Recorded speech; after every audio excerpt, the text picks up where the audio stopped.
Dawson and this is Sonya Sweets. Today we're going to make a chocolate trifle with chocolate cake, chocolate pudding, and whipped cream. Alright, before we get started, you're going to preheat your oven to 350. And you're going to grease your cake pan. I usually use a square brownie pan, but you can use a circle pan, whatever you want to use. And I like to use butter. You can use cooking spray, anything you want. Or you can even put in some parchment paper. You don't even have to grease it. Just put parchment paper on the bottom.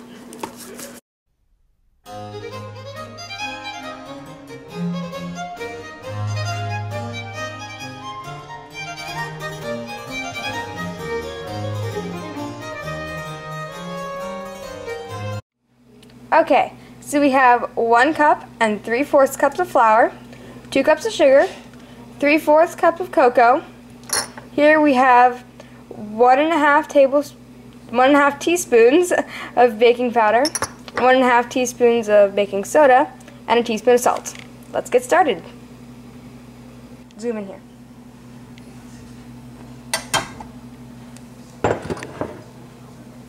Don't zoom out.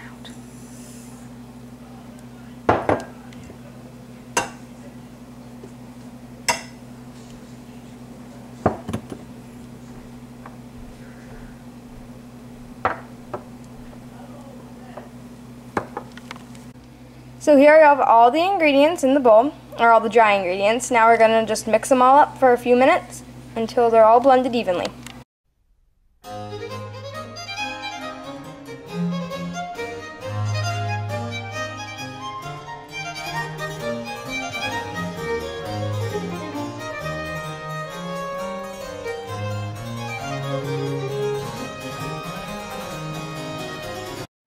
Now we're going to put in all the wet ingredients. So we have 2 eggs.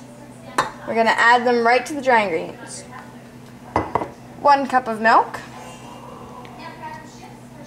I like to use whole milk, but really any milk you want is fine. Doesn't really matter. 1/2 cup of vegetable oil. You cannot forget the oil.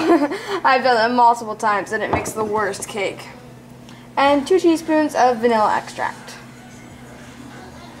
Alright, let's mix it all up.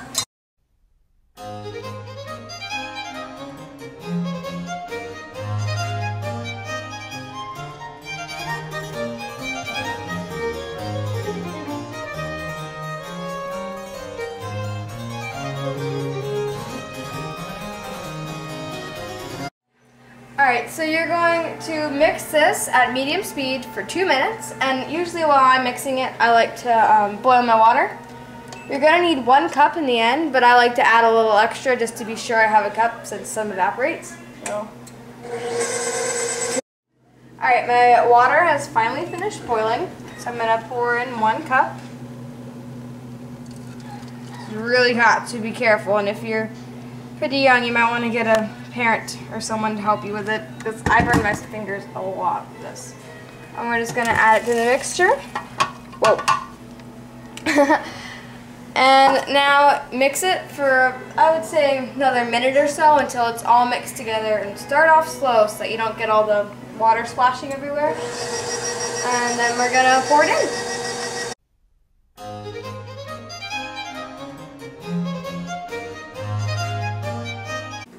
Alright, our batter is all mixed, as you can see. It looks really good.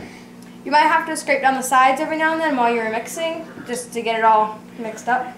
So we're just going to pour this into our pan here. And the oven is all ready to just throw these in. And don't worry, this will rise and fill up the cake pan a little bit more than it is. Oh, I need a spatula. Just make sure to scrape down all sides so you get everything in there.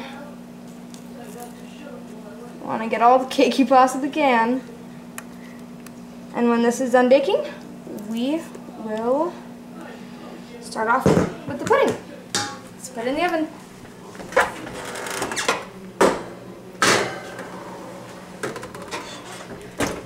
Alright, we're going to bake this for, usually I start out with 15 minutes and then I add an extra 5 just to be sure. So let's start with 15. And we'll start with the pudding in just a little bit. Okay, so the oven has beeped and it's been about 15 minutes. So I'm going to check on the cake. And to make sure your cake is done is you're going to take a toothpick or a knife or something. I just use a knife. And you're just going to put it in the middle. And if it comes out, this one is not done because it didn't come out clean. If it comes out clean, your cake is done. So we're going to put this back in and set the timer for another extra 5 minutes and see how it is then. Alright, so it's been another 5 minutes and it's still not quite ready, so I'm just going to give it another 2 and just make sure you really watch it. I don't know if it's just the oven or what it is, but I just have to really watch it to be sure it doesn't overcook. But just put it in for another 2 minutes if yours still isn't finished cooking, and we'll see how it is then. Alright, those extra 2 minutes did the trick. The cake looks beautiful, it smells beautiful, it should be great in the trifle. So next we're going to get started on the pudding, and so I have my ingredients out here. We have 3/4 cup of sugar. Put that in. You're going to want a medium or small saucepan, really. Doesn't matter the size. I'm doubling this recipe. It is from Taste of Home, their website, for the pudding. This is 2/4 or half a cup of cocoa powder. The cups were a bit wet when I took them out of the dishwasher. And then we have 4 tablespoons of cornstarch. Now we're going to mix those all up on medium heat.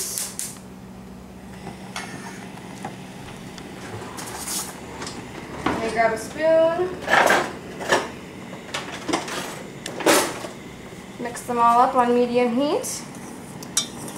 And once it's all blended, we're going to gradually add the milk.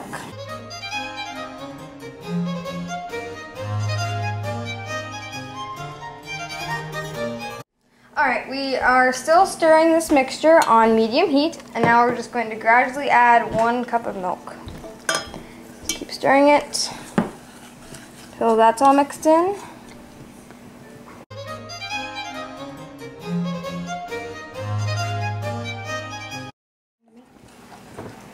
Alright, now we're just going to let this sit, stirring every now and then until it comes to a boil. Alright, the chocolate pudding is starting to boil, and don't worry, it's supposed to get this thick.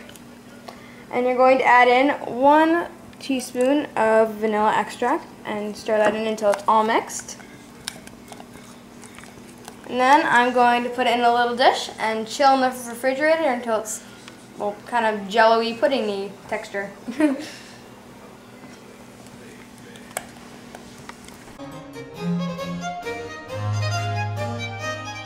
Alright, now that I have finished putting it in my little bowl, I'm going to stick this in the fridge, and I'm just going to estimate about an hour for it to cool, and then after an hour we'll see how it is, and we'll check back then. And then we'll make our whipped cream, and we'll put it all together, and hopefully it'll be very yummy. Alright, so it's been half an hour in the fridge, and it's nice and cool.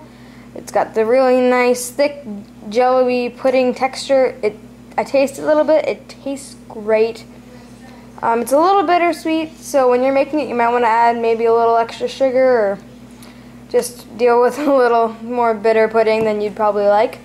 But it's great, and I'm going to get started on the whipped cream in just a little bit, so stay tuned. Alright, now we're going to start with the whipped cream. So we have 1 cup of heavy whipping cream. Pour that in. Just want to make sure I get all of it out.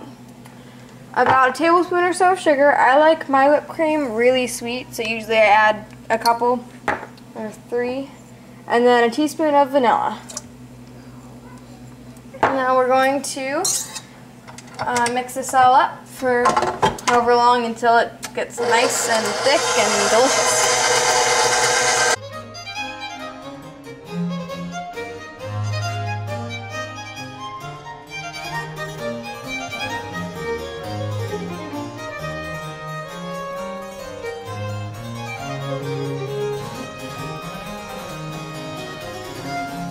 So you can see how it's starting to leave little marks. So I'm just going to check to see if it's done. And how you do that is you take it and you just bring this up, and the peak, it seems to be collapsing just a little bit. So when it's done, you'll know because the peak will stay.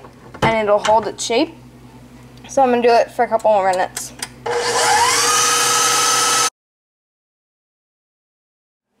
Okay, so I have my cake and my pudding and my whipped cream all together, and this is going to be delicious. So I'm going to be putting them in this small little cup. I just finished washing it, so it's still got a bit of water on it. But to do that, I'm going to use this just to cut out my piece of cake. You can use a cookie cutter or really anything you want, but I find that this will probably work best. Oh, that means it's really good cake. Comes out just really nice and cleanly.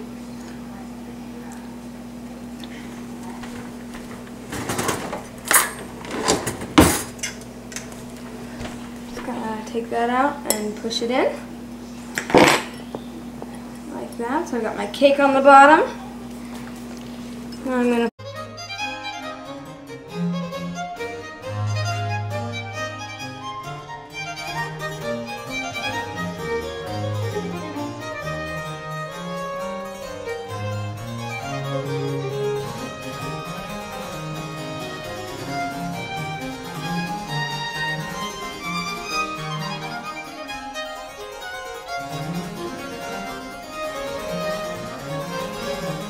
now for the final test. This looks fantastic. Nice big bite of everything. This is really good. You get the nice moistness of the cake and the bittersweet of the pudding and the creamy whipped cream. This is amazing. I definitely recommend making this. You're probably going to have to double the pudding recipe a second time, just so you have enough pudding for everyone. I have a family of 4 at the moment because 2 of my sisters are in boarding school and college, so I think I made just enough for us. But if you have a bigger party or more people to feed, I'd recommend doubling the pudding recipe. But I hope you'll make this. Like it if you want, comment if you have any recommendations, or just you can send in some video responses of what you've made. Subscribe if you want to see more cupcakes and delicious chocolatey things. So thanks for watching, and I'll see you again next week.